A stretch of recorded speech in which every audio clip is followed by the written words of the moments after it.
नमस्कार दोस्तों, मैं दिव्य ज्योति से आपका आचार्य। आज मैं आपको कुंभ राशि के राशिफल बताने जा रहा हूँ कि कुंभ राशि का 2025 में क्या होने वाला है। साल 2024 की तरह 2025 नए साल में भी कई ग्रहों का गोचर होने वाला जो सभी राशियों पे कहीं न कहीं प्रभावित करेंगे।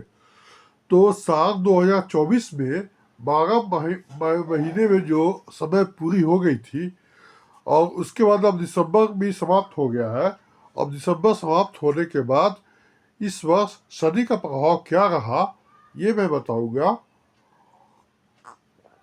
और कुंभ में 30 साल के बाद न्याय के देवता शनि क्या कर रहे हैं कि शनिदेव अब कुंभ राशि से विदा लेके अगली राशि यानी कि देवगुरु बृहस्पति में मीन राशि में जा रहे हैं। तो 2023 से 2024 तक शनि के कारण पूरी दुनिया में जिस हर कोई परेशान था, यानी हर कोई का जीवन जो प्रभावित था, अच्छे हो या बुरे हो तो ये विशेष रूप से आपको जो है कुंभ, मकर, कर्क, मीन और वृश्चिक राशियों के शनि की साढ़े और ढैया इस पे चल रही थी और इस समय काफ़ी उथक पुथक भी हो रहा था। तो राहु और केतु और देवगुरु बृहस्पति के भी गोचर इस वर्ष दिखा। तो आइए दोस्तों, मैं आपको अब कुंभ राशि के बारे में बता रहा हूँ कि कुंभ राशि का कैसा होगा। वैसे तो कुंभ राशि शनि की राशि है और कुंभ राशि का जो जातक होते हैं या इस राशि के जो जातक होते हैं वह काफ़ी रहस्यमयी होते हैं। कहने का मतलब यह है कि इनका पता लगाना काफ़ी मुश्किल होता है। ये कुंभ की तरह होते हैं, घड़े की तरह होते हैं, यानी इनके मन में कुछ और होता है और करते कुछ और है। और ये कुंभ जो है वह शनि की राशि के साथ साथ इसमें क्या है कि जब यह राहु के नक्षत्र यानी शतभिषा में जाते हैं तो कौन शनि तो काफ़ी पावरफुल हो जाता है। और उसके अलावा अगर ये मंगल के नक्षत्र घनिष्ठा में जाएंगे तो इसका प्रभाव देखने को मिलता है। कहने का मतलब जब वह घनिष्ठा में जाएंगे तो ये इस समय वो बंदा झुकता नहीं है, वह किसी से डरता नहीं है। और ये इसके साथ साथ ये देखते हैं कि कुंभ राशि का या कुंभ लग्न का जो व्यक्ति है उस पर 2025 में मंगल का, गुरु का और राहु का, ये तीनों का प्रभाव कैसा दे रहा है। तो दोस्तों, इस कुंभ राशि की वीडियो को या कुंभ राशि के बारे में जानने से पहले आप मेरे वीडियो को लाइक करें, सब्सक्राइब करें और बेल आइकन को दबा दें। साथ में अपने दोस्तों के साथ शेयर भी करें। तो अब मैं बता रहा हूँ कि अंक के हिसाब से देखेंगे तो 2025 का अंक आता है 9 और 9 अंक जो होता है वह किस ग्रह से संबंधित है? मंगल से संबंधित है। तो यह वर्ष जो है सो मंगल का, और जब वह घनिष्ठा नक्षत्र में रहेगा कौन? मंगल, तो रिजल्ट अच्छा देगा। तो अभी तो आपके राशि पे शनि की 7.5 चल रही थी, ठीक है, लेकिन अभी जो 7.5 चल रही है उसका प्रभाव पहले की अपेक्षा कम हो गया, यानी उतरता हुआ 7.5 है, क्योंकि ये जो है सो मीन राशि में शनि चला गया है।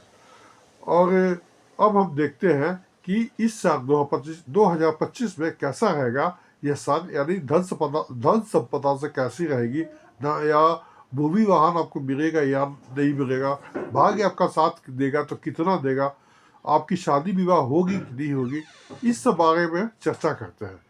और इस सब के अलावा सबसे पहले हम चर्चा करते हैं, यानी सबसे पहले आपको बताते हैं आपके हेल्थ के बारे में, यानी स्वास्थ्य के बारे में। तो अगर हम देखें तो शनि जो है इस वर्ष इस समय आपके राशि में भी है, ठीक है, और शनि जो है सो आपके राशि में भी है और लग्नेश भी है। तो शनि गुरु के नक्षत्र में है, फिर भी यह जो है गोचर करेगा कहाँ? सेकेंड हाउस में। तो जब ये सेकेंड हाउस में इसका गोचर जाएगा यानी 29 मार्च को ये मीन राशि में जाएगा तो आपका शनि की जो 7.5 है उसका प्रभाव कम हो जाएगा। तो जब शनि की 7.5 का प्रभाव कम हो जाएगा वो तो बहुत पॉजिटिव है, लेकिन जब वो सेकेंड हाउस में जाएगा, द्वितीय हाउस में जाएगा, तो द्वितीय हाउस जो होता है वो खाने पीने का होता है और साथ में आगस का भी होता है। ये तो ये बताता है कि आप उस समय खान पान पर आपको ध्यान देने की काफ़ी ज़रूरत है। और खान पान के साथ साथ आपको ये भी होगा कि आपको आगसपन आएगा, यानी हो सकता है कि आप खाओ पियो और सो जाओ, इस तरह की प्रवृत्ति आप अपना सकते हो। तो इस चीज़ को आपको त्यागना पड़ेगा। उसके अलावा उसके बाद देखते हैं कि शनि 28 अप्रैल को उत्तराभाद्र पद यानी कि आपका पूर्व उत्तराभाद्र पद के नक्षत्र में जाएगा, ठीक है। और जो ये नक्षत्र जो है जो काफ़ी अच्छा फल देगा। जब इस 28 अप्रैल से ये अच्छा फल देगा। और इसके बाद क्या अच्छा फल देगा, ये होगा कि जो आप काम किए हुए हो, तो उस जो काम आपका पेंडिंग है, यानी जो आप पहले से काम किए हुए हो उसका रिजल्ट नहीं आया है या वो काम बना हुआ है, उस सबका रिजल्ट आपको शनि अब देगा। अब यह रिजल्ट आपको देगा। आप 28 अप्रैल के बाद से आप अपने काम को बढ़ाएं, कारोबार को बढ़ाएं, जो भी व्यवसाय करते हैं उसको बढ़ाएं। उसके अलावा अगर देखें तो 2 फरवरी से आपको प्रेम की भी प्राप्ति होना शुरू हो जाएगा। और 2 फरवरी से प्रेम की प्राप्ति शुरू हो जाएगी। उसके अलावा आपको सिर्फ ध्यान देने वाले एक डेट ये आ रहा कि 2 मार्च से लेकर 29 मार्च के बीच आपको रुकावट आएगी। तो इस समय आप थोड़ा सा सावधान हो जाएगा। हो सकता है कि आपकी रुकावटें आए, आपको हो सकता है तबीयत ठीक नहीं रही, आपके हेल्थ में प्रॉब्लम हो, हेल्थ प्रॉब्लम से आपको क्या हो कि हॉस्पिटल के चक्कर काटना पड़े या पैसा खर्च करना पड़े। तो ये डेट आपका जो आ रहा है वो आ रहा है आपका कब, ये आ रहा है 2 मार्च से लेकर 28 अप्रैल के बीच, ठीक है। इसके बाद 7 जून से हम देखेंगे तो वह अच्छे पोजीशन पे है, लेकिन आपको एक बात का ये ध्यान रखना है कि 7 जून से जो भी आप काम करेंगे वो चुपचाप काम करेंगे, यानी गुप्त काम करेंगे, किसी को बताएंगे नहीं। अगर बताएंगे तो क्या होगा कि आपको सफलता नहीं मिलेगी। अगर आपको सफलता आप चाहते हो तो आपको काम को गुप्त रखना जरूरी है। और अगर अगर आपके काम बनते नजर आ रहे हैं तो चुपचाप अपना काम बना लेना चाहिए, ठीक है। और अब शनि जो है उस समय वक्री हो गए हैं। कब? 138 दिन के लिए, 138 डेज के लिए। कब से कब? 13 जुलाई से 28 नवंबर तक। तो उस समय भी वह शनि आपको नुकसान नहीं पहुंचाएंगे। उस समय वक्री शनि जो है वो आपको प्रॉफिट ही देंगे, यानी लाभ ही देंगे। तो इस समय भी आपको डरने की आवश्यकता नहीं है। उसके बाद 28 फरवरी से 28 अप्रैल में के बीच शनि जो है वह अस्त हो जाएगा। तो जब वो अस्त हो रहा है तो उस समय भी कोई आपको दिक्कत नहीं, इस समय भी ठीक है, ठीक है। तो इसका मतलब यह है कि शनि जो है आपको पूरे साल फल अच्छा दे रहा है। बस 2-3 डेट मैंने बताया, उस समय आपको थोड़ा ध्यान देने की जरूरत है। और लेकिन एक चीज़ ये भी है कि शनि की साढ़े शादी का प्रभाव कम हो रहा है, तो ये भी आपके लिए पॉजिटिव है, क्योंकि मीन राशि में या आपका अंतिम शनि का अंतिम चरण है। तो आपको सिर्फ आपका स्वास्थ्य सब ठीक रहेगा। बस आपको एक बार काम करना है कि आपको खान पान पर ध्यान रखना है और साथ में आपको थोड़ा सा आगस पे त्याग देना। और उसके अलावा आपको इस साल जो है ना मान सम्मान मिलेगा, पैसा मिलेगा और विशेष रूप से आपको संबंध भी बनेंगे। इन सब के अलावा अब हम देखते हैं शुक्र का गोचर। तो शुक्र जो है आपके कुंडली में भाग्य के स्वामी है और सुख के स्वामी है। तो भाग्य के स्वामी, सुख के स्वामी, तो 28 जनवरी को ये मीन में जा रहा है, मीन में जा रहा है, ठीक है। और जो कि उच्च के हो जाएंगे उस समय, शुक्र जो है सो उच्च के हो जाएंगे।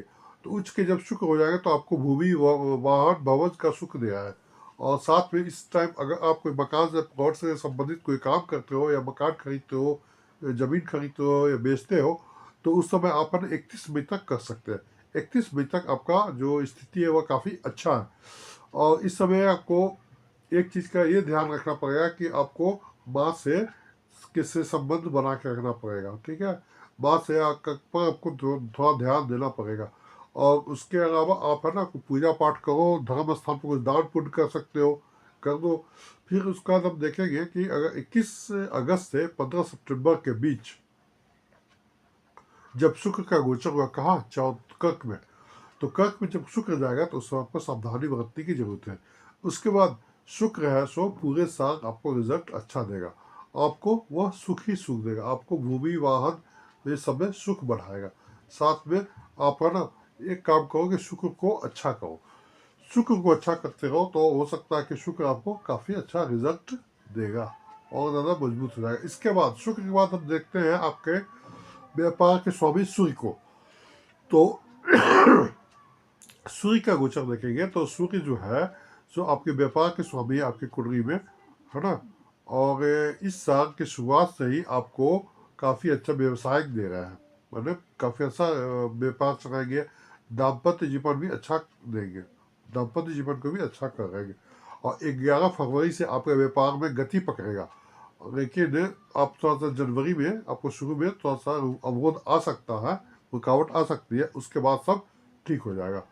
और 14 अप्रैल से आपको जीवन साथी या बंधु बांधव जो भी रहेंगे उनसे संपर्क बढ़ेगा, उससे संबंध बढ़ेगा। तो उसके बाद आपका जो बिजनेस है वो भी सही चलेगा, आपके सुख में वृद्धि भी होगी, भूमि वाहन का भी सुख मिलता दिख रहा है।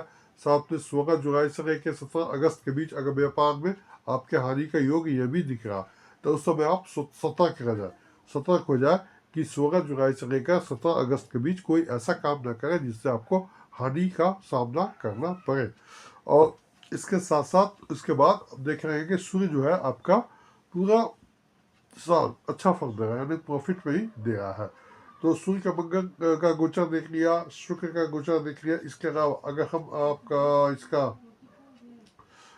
मंगल का गोचर देखते हैं तो मंगल के गोचर की बात करेंगे तो मंगल आपके चार्ट में किसके थर्ड हाउस में पराक्रम के और कर्म के स्वामी है, ठीक है, यानी कर्म के स्वामी। तो 21 जून से लेकर 21 जून को आपको आर्थिक सफलता मिलना शुरू हो जाएगा।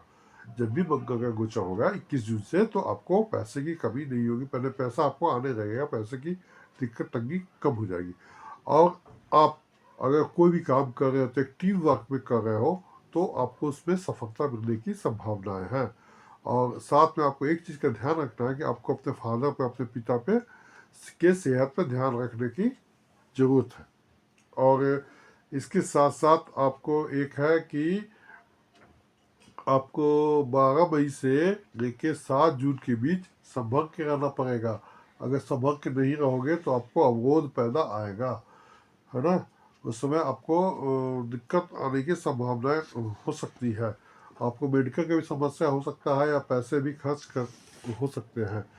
और 28 जुलाई से लेकर 13 सितंबर के बीच आप सावधानी से काम करें, नहीं तो यहाँ पे आपका कोई भी चीज़ है सो रुक रुक के होगी, रुक रुक के चलेगी। साथ में आपको जब ससुराल पक्ष से भी कुछ मनमुटाव हो सकता है।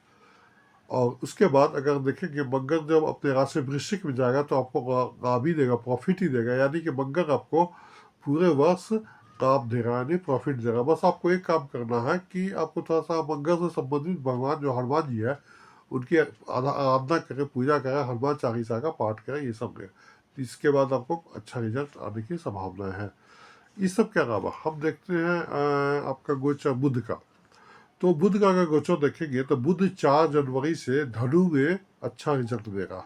4 जनवरी से बुध धनु में रिजल्ट तो बढ़िया देगा, अच्छा देगा। तो इसके बाद हमें 4 जनवरी से रिजल्ट अच्छा देगा। और धनु के गोचर उसका ये, इससे बुध से आपको क्या संबंध मिल रहा है? बुध से ये भी कहा कि आपको विदेश से आपका संबंध अच्छा बनेगा, आपका व्यक्तित्व जो है उसमें भी निखार आ जाएगा। और उसके बाद 27 फरवरी को बुध जो है वो कहाँ नीच हो जाएंगे, 27 फरवरी को बुध नीच हो जाएंगे। इसमें इस समय आपको पैसे को सोच समझ कर खर्च करना चाहिए। और 7 मई को ये 7 मई को फिर को 7 मई से आपको फिर मेहनत करना चाहिए, ठीक है। 7 मई से पराक्रम में हो जाएंगे। तो उस समय क्या होगा कि उस समय 7 मई के बाद आपको परीक्षा में सफलता मिलेगी। और 22 जून से लेकर 30 अगस्त तक आपको थोड़ा संभल के चलना पड़ेगा, नहीं तो स्टमक प्रॉब्लम हो सकती है, यानी कि पेटों में समस्याएं दिख रहा है। उसके बाद उसका बुध जो है पूरे साल आपको ठीक चलेगा। आपका अगर शादी की बात करें तो शादी का योग जो है सो 2-3 साल में 2-3 टाइम दिख रहा है। पहला तो दिख रहा है कि आपका शादी का योग 16 जुलाई से लेके 17 अगस्त के बीच आपका शादी का योग दिख रहा है, ठीक है। और दूसरा योग है तो शुरुआत में ही बन रहा है, साल के शुरुआत में ही बन रहा है। और इसके साथ साथ जो आपका ये बुध जो है, इस समय अगर आपको एग्जाम देते हो, कॉम्पिटिटिव एग्जाम दे रहे हो, तो उसमें भी सफलता का योग है, यानी परीक्षा में भी आप सफल हो सकते हैं, इस समय बता रहा है। तो आप ऐसो गुरु का, और इसके बाद हम देख रहे हैं, बुध के बाद देखते हैं राहु केतु को।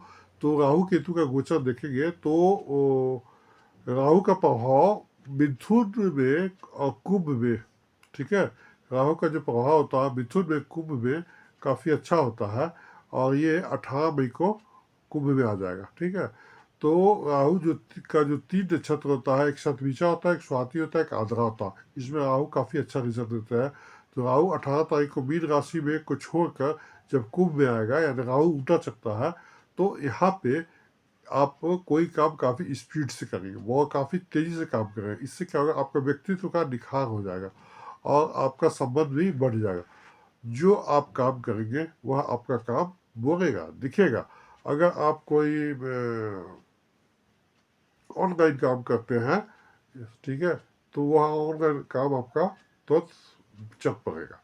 कोशिश करें कि ऑनलाइन काम ही ज़्यादा करें, क्योंकि राहु जो है सो इस टाइप का जो ऑनलाइन कंप्यूटर से रिलेटेड काम ज़्यादा करवाता है। और उसके बाद अगर 23 नवंबर को यह कहा जाएगा शतभिषा में, तो जब यह शतभिषा नक्षत्र में जाएगा तो राहु जाएगा, तो इस समय क्या होगा, आप जो चाहोगे वो आपको मिल जाएगा। राहु इस समय काफ़ी अच्छे पोजीशन पर रहेगा, तो आप जो चाहोगे आपको वो मिल जाएगा। इस समय राहु पूरा पावर में रहेगा। तो आप 16 मार्च से, जब राहु कर्क में रहेगा, यानी कर्क नवासा में रहेगा, तो 16 मार्च को थोड़ा बच के रहना। उस समय आप सावधानी से चलना, पैसे भी को खर्च सोच समझ के करना, और हो सकता है आपका मेडिकल संबंधी समस्या भी हो जाए, तो ये सब थोड़ा सा देख के करना। और 18 मई से वह अच्छा फल देगा, एजुकेशन में, बुद्धि में, सब में वृद्धि होगी, और परीक्षा में भी आपको सफलता मिलेगी। और 20 जुलाई को जब ये वृष में जाएगा, वृषभ में, तो आपको भूमि वाहन का भी सुख दे रहा है। और जब यह 12 नंबर का बी में जाएगा उसके बाद, तो आपको पैसा देगा। कैसा पैसा देगा, तो धन देगा। कैसा धन देगा, तो गुप्त धन देगा। तो यानी कहने का मतलब उसके बाद आपको आर्थिक सफलताएं दिख रही है। तो मिला चुका के कह सकते हैं कि राहु को आप अच्छा रखें और अच्छा करें, क्या कि अगर में कुंभ है तो राहु को अच्छा रखना जरूरी है। अगर आप राहु को अच्छा रखोगे तो आपका काफ़ी अच्छा रिजल्ट जीवन का आने वाला है। और राहु के बाद केतु को देखेंगे तो केतु भी अगर सिंह राशि में जाएगा कब, 18 मई को, तो आपको लेकिन केतु से सावधान रहने की जरूरत है। इसलिए कि केतु जो है आपके उसमें अवरोध पैदा कर रहा, दाम्पत्य जीवन में अवरोध पैदा करना, परेशानी पैदा कर रहा। साथ में आपका जो व्यापार होगा उसमें आपको गति तो देगा, लेकिन दाम्पत्य जीवन में जो है उसमें आपको अवरोध पैदा करेगा, मनमुटाव पैदा कर देगा। और उसके बाद 12 नवंबर को यह काफ़ी बेहतर फल देगा। इसके बाद देखेंगे तो मार्च में आपको थोड़ा सा कोई ना कोई समस्याएं आ सकती है मार्च में, तो इस चीज़ को आपको झेलना पड़ेगा कि ये समस्या आ गई कि आप दोनों के बीच कोई तीसरा व्यक्ति आके आपके काम को खराब कर दे या आपके बीच में गलतफहमी पैदा कर दे, ये सब समस्याएं दिख रही है। तो मार्च में आपको इस चीज़ को भी समझना पड़ेगा, केतु का गोचर बता रहा है। और 18 मई के बाद से आप देखोगे कि आपका काम चल पड़ेगा, आपका सो लाभ ही लाभ मिलेगा, यानी प्रॉफिट ही मिलेगा। और लेकिन केतु हमेशा एक काम ये करता है, किसी भी चीज़ को डिटैच करता है, मतलब अलगाव पैदा करता है। तो उसके बाद आपके जीवन साथी से अलगाव भी हो सकता है, समझे। यानी कि आप जीवन साथी से दूर हो सकते हो, किसी भी कारण से दूर हो सकते हो। जैसे हो सकता है आपका प्रमोशन हो जाए तो ट्रांसफ़र हो जाएगा, या जॉब बदल जाए, या नौकरी बदल जाए, या शहर छोड़ के जाना पड़े किसी भी कारण से, या जीवन साथ मनमुटाव हो जाए, तो किसी कारण से ये अलगाव भी हो सकता है, या जीवन साथी के क्रोध का भी आप भाजन बन सकते हो। तो केतु एक इस पॉइंट पे तो नेगेटिव शो कर रहा है, तो इस चीज़ को आप थोड़ा सा बैलेंस करके चलें तो ज़्यादा सही रहेगा। तो केतु और राहु ये दोनों को तो हमने देखा। अब इस सब के अलावा हम अब देख रहे हैं एक के सबसे मुख्य ग्रह, वह ग्रह है कौन है? गुरु। तो अब हम गुरु की बात करते हैं। तो गुरु जो है आपके चार्ट में, आपकी कुंडली में 2 भाव का स्वामी है, और दोनों भाव क्या है? धन का है, यानी लाभ का, प्रॉफिट का है। यानी कि एक आपका लाभ का स्वामी है, एक आपका धन का स्वामी है। तो 29 मार्च को गुरु वक्री होगा। जब 19 मार्च को, 19 मार्च से गुरु वक्री हो गया, और वक्री होने के बाद इसका जो पोजीशन है, ये इस साल में प्रवेश करेगा, वक्री होगा, और वक्री पोजीशन में ही इस साल में आएगा वो, ठीक है। और 14 मई को वह फिर मिथुन में चला जाएगा। तो शुरुआत में जो जुपिटर है, गुरु है, वो अच्छा रिजल्ट दे रहा है। आप जैसा भी करना चाहोगे, जो करना चाहोगे, सब कर सकते हो। लेकिन आपको मार्च में हो सकता है पेटों की समस्याएं हो, ठीक है, पेटों से स्टमक प्रॉब्लम हो सकता है। और आपको अगर देखा जाए बिजनेस पॉइंट ऑफ व्यू से, तो बिजनेस आपका तो चल पड़ेगा, बिजनेस में आपको सफलता मिलेगी, दाम्पत्य जीवन में सफलता मिलेगी, इसमें कोई दो मत नहीं है। लेकिन 14 मई से लेकर 14 जून तक आपका समय काफ़ी पॉजिटिव है, काफ़ी अच्छा है। आप उस समय आपको प्रॉफिट लाभ मिलेगा। तो ये तो दिख रहा है। तो लेकिन एक चीज़ का ये ध्यान देना है कि जब गुरु आद्रा नक्षत्र में जाएंगे है, तो उस समय आपका कोई काम सोच समझ कर करना पड़ेगा। यानी 13 अगस्त तक ये आद्रा के प्रभाव में रहेंगे। जब ये 13 अगस्त तक आद्रा के प्रभाव रहेंगे, तो आप कर्जा में फंस सकते हैं। आप कर्ज लेंगे तो फंस सकते हैं, सोच समझ के कर्ज लें, या सोच समझ के जिससे पैसा उधार लें। यानी 13 अगस्त तक आपको संभल के चलना है। उसके बाद गुरु जो है सो अपना नक्षत्र परिवर्तन करेंगे तो बेहतर रिजल्ट देंगे, और गुरु पूरे वर्ष आपको अच्छा रिजल्ट देगा। सिर्फ आप आद्रा का जो परिवर्तन है 13 अगस्त तक, उस समय आप थोड़ा सा सावधान रहें।